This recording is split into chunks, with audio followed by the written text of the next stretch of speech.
আচ্ছা, আমাদের অনেকেরই বাবা মা আত্মীয় স্বজনের ভিতরে একটা কমন ভুল অনেকেই করেছে, যেটা হচ্ছে তাদের একটা মূল্যবান একটা জমি ছিল অথবা মূল্যবান জায়গায় একটা দোকানের প্লেস ছিল, হয়তো তারা সেটা বিক্রি করে দিয়েছে অথবা খুব কম দামে পাওয়ার পরও তারা সেটা কিনে নেয়। সো এরকমের ভুল অনেকেই করেছে, যার কারণে এখন তারা ভাবে যে ওই জমিটা যদি থাকতো তাহলে আজকে আমি কোটিপতি থাকতাম, বা ওই দোকানটা যদি আমাদের থাকতো তাহলে এখন কোটিপতি থাকতাম, যেটা আমরা অনেক আগে বিক্রি করে দিয়েছি খুব কম দামে, বা আমাদের কাছে সুযোগ ছিল খুব কম দামে ওই দোকানটা ক্রয় করার, সেটা আমরা ক্রয় করি নাই। সো এরকম একটা কমন মিস্টেক অনেকেরই জীবনে আছে। সো এর জন্য অনেকে আফসোস করেন, এবং আমার মনে হয় কি এরকম একটা আফসোস আমরাও করতে পারি। কেন জানেন? কারণ হচ্ছে একটা সময় দেখা যাবে কি এখনই সব কিছু অনলাইন ভিত্তিক হয়ে গেছে। এখন আপনি সুই থেকে সুতা, জুতা থেকে জামা, যা দরকার হয় আপনি অনলাইন থেকে কিনতে পারেন।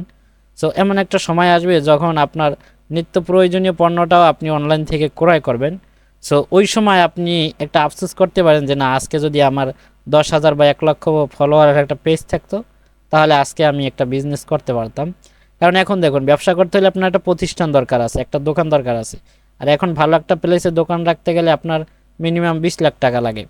সো এবং এমন একটা সময় আসবে যখন সব ব্যবসা অনলাইন ভিত্তিক হয়ে যাবে, তখন 1 লাখ ফলোয়ারের একটা পেজের মূল্য থাকবে অনেক। এবং এইরকম যাদের একটা পেজ বর্তমানে আছে তারা খুব এগিয়ে যাবে, তারা চাইলে যে কোনো ব্যবসা অনলাইন ভিত্তিক করতে পারবে, কিন্তু আমাদের যাদের নাই তারা কিন্তু করতে পারবো না।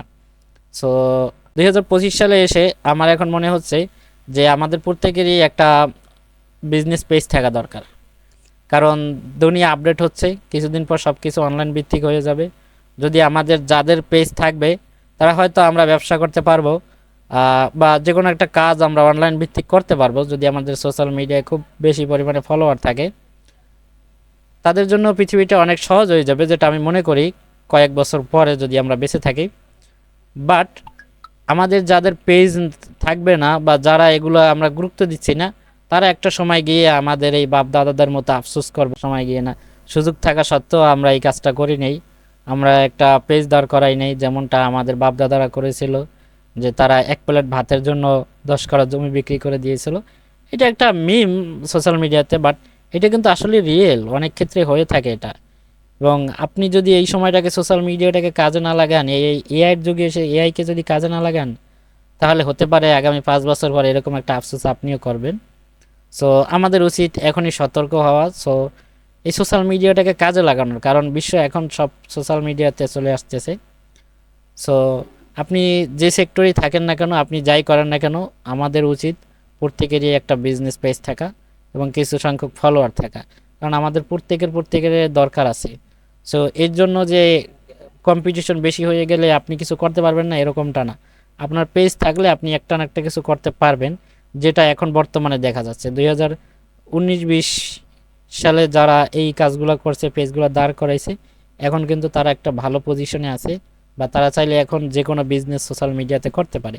সো আগামী 5 বছর কি হয়ে যায় বলা যায় না, 5 বছর পর কি হয়ে যায় বলা যায় না।